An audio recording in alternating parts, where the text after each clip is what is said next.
Shalom Adonai. Tudo bem com vocês? Tudo na santa paz? Quero desejar para você um dia abençoado, cheio da presença de Deus.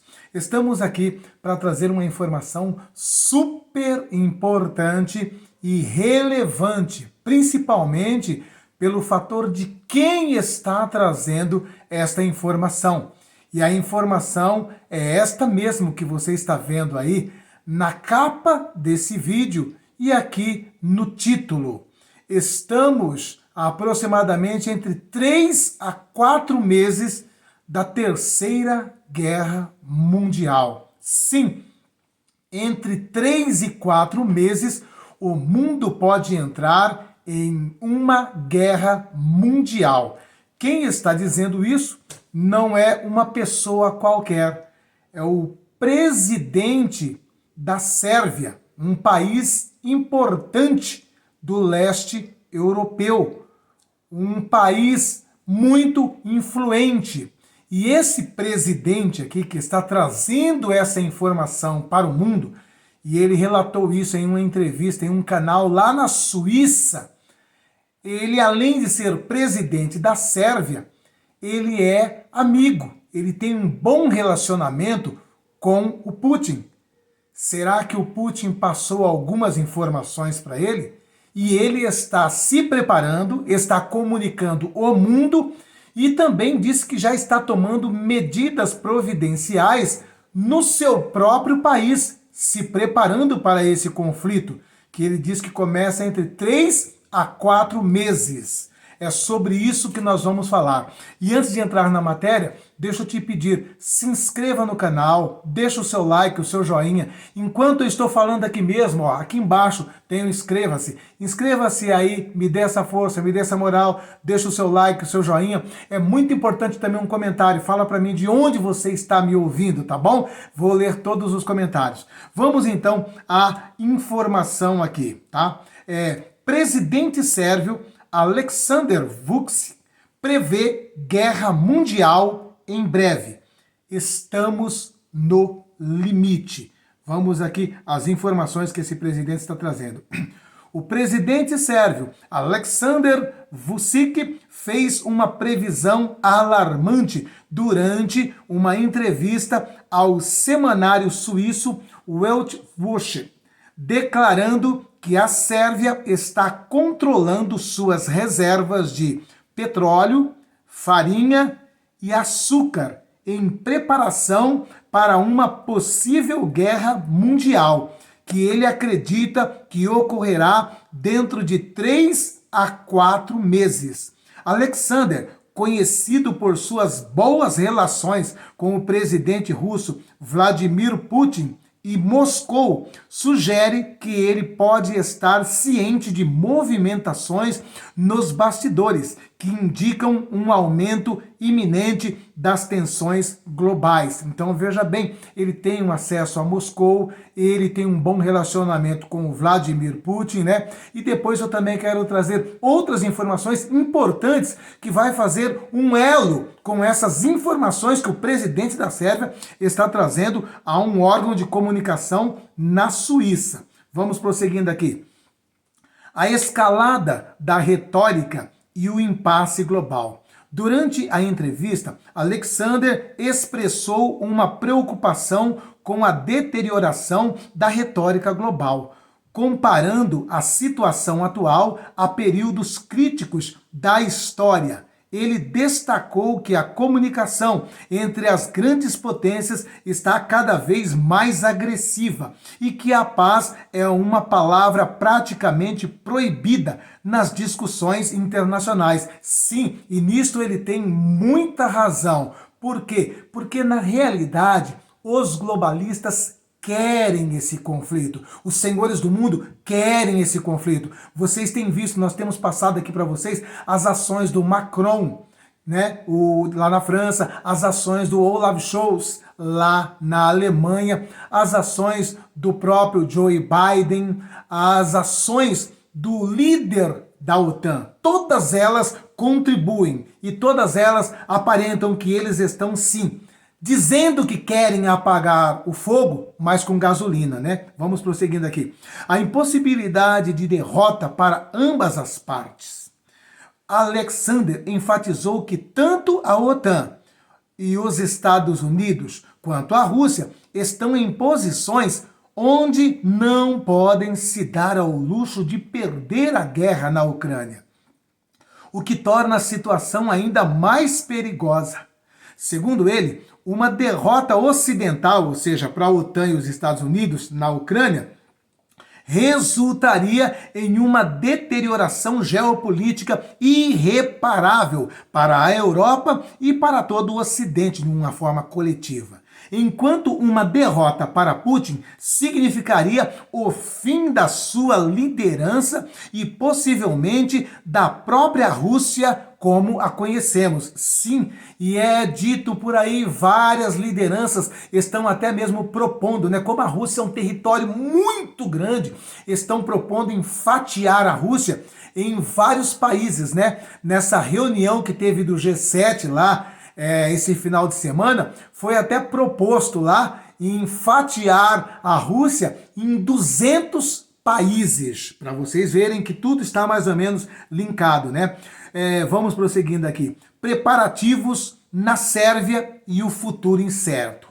O presidente sérvio revelou que a Sérvia está ativamente verificando e controlando suas reservas de alimentos e combustível, devido à incerteza sobre o futuro imediato. Ele mencionou que a Europa está se comportando como grandes heróis, sem ser honesta com seus cidadãos sobre os verdadeiros riscos nesse conflito global. Sim, verdadeiramente, para população, né, a liderança, os presidentes, primeiros ministros, querem pregar, querem fazer um discurso lá de que a Europa é grande, de que a Europa é poderosa e de que vai vencer esse conflito. Só que um conflito como esse não tem vencedor. Todos os lados saem destruídos, todos os lados saem derrotados.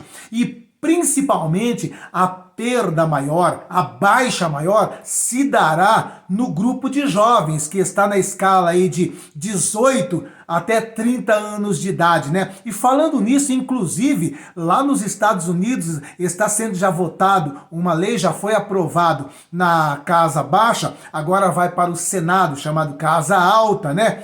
E estão tornando obrigatório nos Estados Unidos, né, o alistamento militar. Vai se tornar obrigatório já para o próximo ano e todos os jovens de 18 a 26 anos deverão obrigatoriamente se alistar. Por que estão tornando obrigatório justamente nesse momento tão cruciante, né?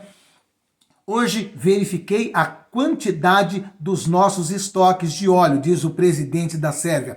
Farinha, açúcar, sal e tudo mais, porque não sei o que amanhã trará para todos nós. Então, veja bem que ele está já tomando as suas medidas e está compartilhando essa informação com toda a Europa, né, em um país tão importante quanto a Holanda. Agora veja o porquê também que eu acredito que tem grande fundamento, né, o que o presidente da Sérvia está falando, o que o presidente da Sérvia está nos apresentando.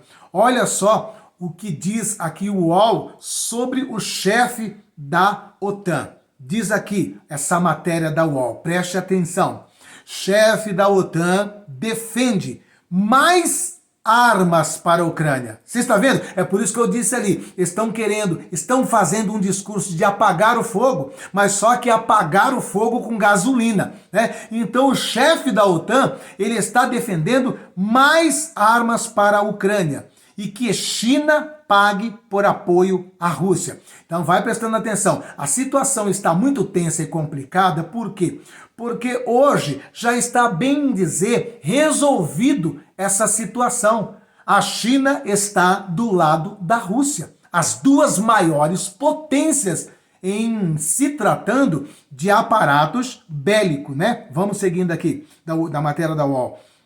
O secretário-geral da OTAN, Jens Stoltenberg, pediu nesta segunda-feira, que foi ontem, em Washington, mais armas para a Ucrânia e que a China assuma as consequências de seu apoio à Rússia, além de saudar o maior aumento de gastos militares da aliança em décadas. Você está entendendo? Além de estar aumentando esse número enorme, que poderia estar gastando-se com alimentos, com remédios, com ensino, com educação, estão canalizando tudo para armamento, que está sendo enviado para a Ucrânia. Agora veja bem, a Ucrânia, ela fica lá no leste europeu. Tá? A maior parte dos países da OTAN estão aqui no outro extremo da Europa, composto também com Estados Unidos e Canadá, que estão na América do Norte. Ou seja, é um país distante, não diz respeito aos europeus, como franceses, alemães, italianos, que estão envolvidos em um conflito que sequer eles conhecem a cultura da Ucrânia, têm uma amizade com a Ucrânia, não é verdade? Então, é por isso que os líderes entendem que os moradores não querem estar envolvido. O povo da Europa não quer estar envolvido e estão fazendo uma grande campanha para induzir o povo a se envolver nesse conflito e estão gastando uma grana pesada, sem ter, enquanto toda a Europa está entrando numa crise sem precedente, principalmente crise energética, desde que foi explodido, o gasoduto que alimentava toda a Europa com gás barato da Rússia, foi explodido por eles mesmos, num ato de sabotagem, Explodiram o Nord Stream 1, o Nord Stream 2, para de maneira cabal impedir o gás barato de chegar até na Europa e dessa forma fazer com que a Europa entrasse de cabeça nesse conflito ali no leste europeu. Prosseguindo aqui a matéria do UOL, Stoltenberg disse que 23 países aliados vão gastar este ano 2% ou mais do seu PIB em defesa. Limite mínimo fixado pela Aliança Militar Ocidental, que tem 32 membros. Ele deu estas declarações no Salão Oval da Casa Branca, antes de se reunir com o presidente americano Joe Biden. Afirmou ainda que os países membros da OTAN aumentam seu gasto militar em 18% este ano. É o maior aumento em décadas, motivado em grande parte pela invasão russa da Ucrânia em fevereiro. Então, vocês estão vendo o aumento do percentual do PIB para a guerra, o aumento na compra de guerra em armamentos, em equipamentos bélicos, em 18%. Então, eles estão deixando bem claro, estamos nos preparando, queremos esse conflito e vamos entrar nesse conflito. É isso que o Stoltenberg está afirmando aqui.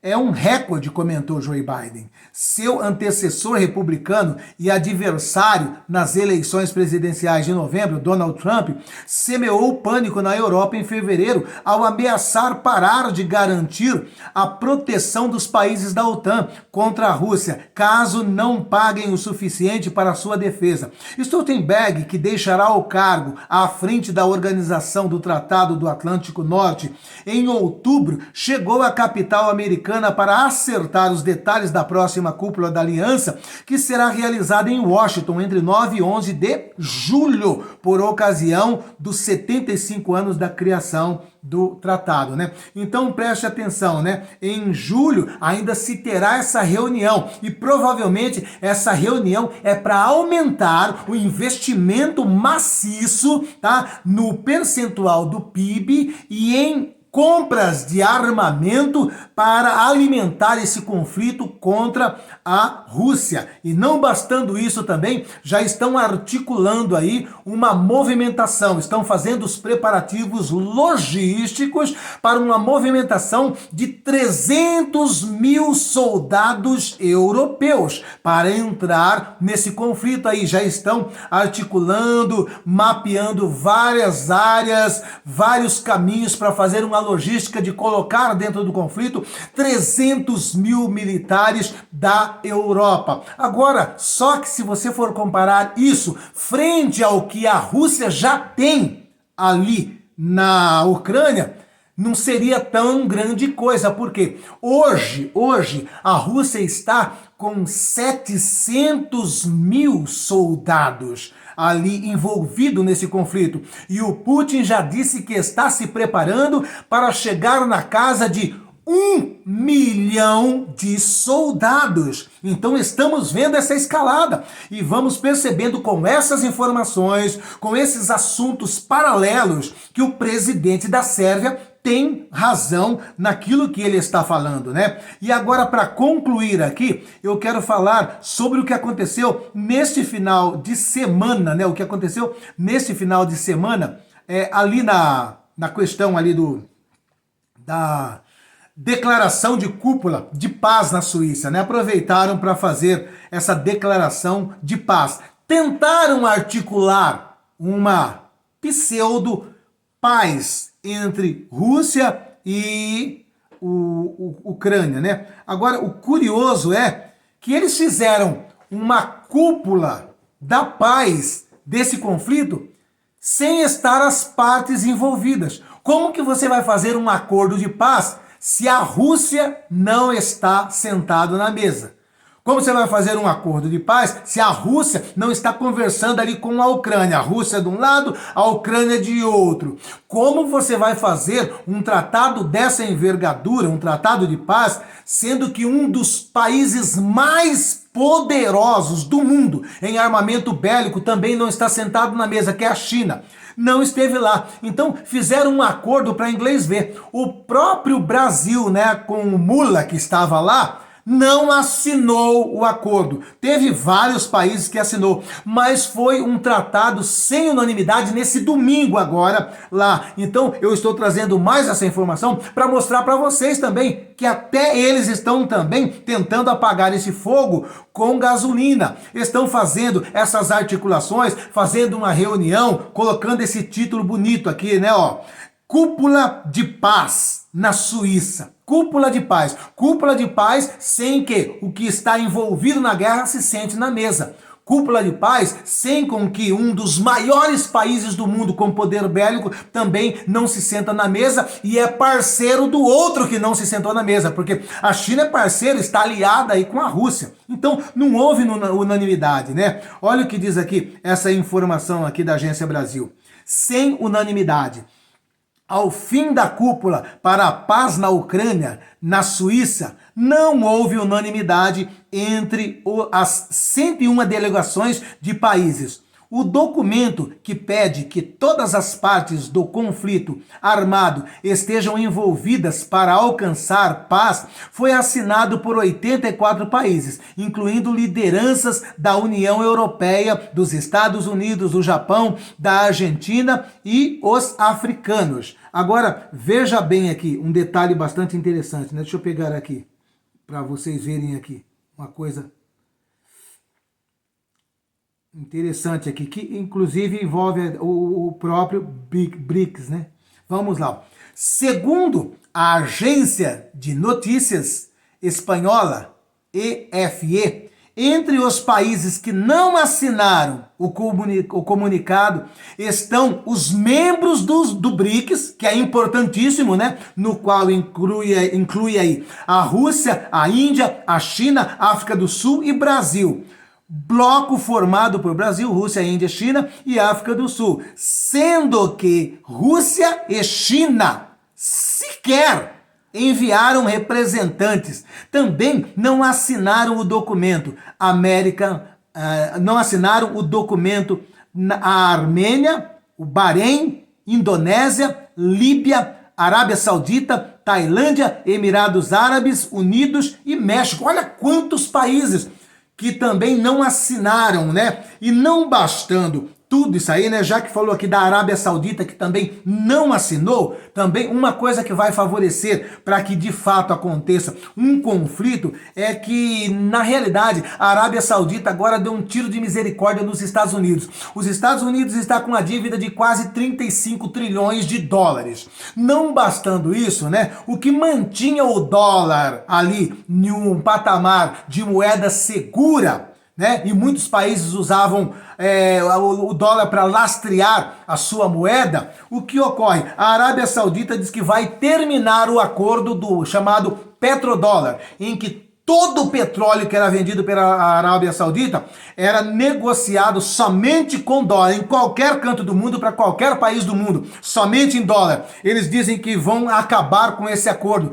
Um tiro de misericórdia, né, na cabeça do tio Sam. Então, tudo isso daí, juntando com a eleição que teve agora na Europa, a eleição que vai ter agora também nos Estados Unidos, percebemos que tudo encaminha para isso daí. Por quê? Porque todas as vezes que tem eleição nos Estados Unidos, pode ver que acontece algo de esfera global. Volte um pouquinho para a eleição de 2020. 2020, o que foi que estourou no mundo inteiro? O que estourou em 2020 no mundo inteiro? Você já sabe, né? Que saiu lá do Dragão Vermelho. E aquilo, inclusive, favoreceu a eleição para derrubar o Donald Trump e colocar o velhinho caduco que aí está. Vocês se lembram disso? Aconteceu aquele negócio justamente no ano da eleição. E prejudicou totalmente a eleição. Então nós temos eleição da Europa, vai ter a eleição na França e vai ter a eleição nos Estados Unidos. Então é bem provável que também eles entrem por esse caminho, porque tudo está apontando por uma derrota cachapante do Biden ali nos Estados Unidos. Então eles estão desesperados, derrotados na Europa e derrotados nos Estados Unidos. Acaba para os globalistas. Então já estão derrotados na Europa. Agora ser derrotado nos Estados Unidos vai ser muito. Então, tanto a Europa quanto Estados Unidos, ou seja, os globalistas têm interesse em gerar um conflito para, desta forma, anular essas eleições que podem fazer uma mudança radical na Europa e na América. Oremos e fique atento a tudo isso aí, tá bom? Não é inscrito no canal? Se inscreva, deixa o like, deixa o joinha, me ajuda aí em nome de Jesus Cristo. E deixa eu pedir uma coisa para vocês, nós temos um projeto lindo e maravilhoso lá na África, em Moçambique, alimentamos centenas de crianças, é um trabalho missionário. Aqui embaixo na descrição do vídeo tem os dados necessários, no primeiro comentário afixado, também tem os dados necessários, tá bom? Nos ajude nesse projeto missionário lá na África, né? Em Moçambique, tá bom? E nas nossas lives, sempre a gente posta o vídeo, tá bom? Então você pode olhar nas nossas lives e ver como é lindo e maravilhoso o nosso trabalho ali na África, em Moçambique, com centenas de crianças que alimentamos, vestimos e calçamos, graças à sua contribuição. Amém? Me siga também no Instagram, o @ do meu Instagram está aqui embaixo, aqui na descrição do vídeo, tá bom? Um beijo no teu coração, fiquem todos com Deus. E até amanhã às 9 horas, se Deus assim permitir.